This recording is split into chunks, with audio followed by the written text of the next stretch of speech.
Hello everybody, this is the Ship Modelers Library. Today I will show you a book about the Naval War of 1812. This is the Caxton Pictorial Histories series. Regarded by many at the time as an unnecessary conflict, the War of 1812 was provoked by mutual misunderstandings and prosecuted without conviction on either side.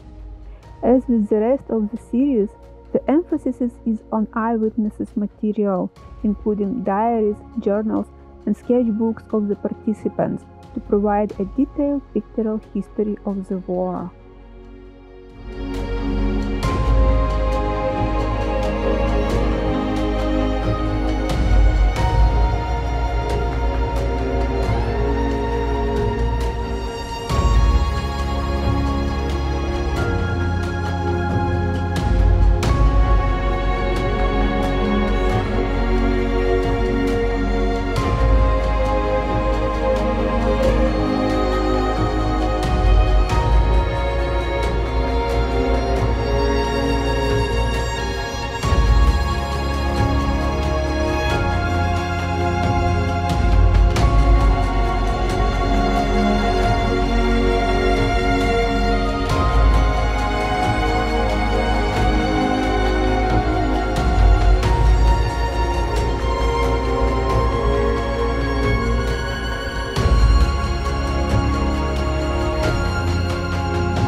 Thank you for watching. Let me know in the comments section below which book would you like to flip through in the next edition.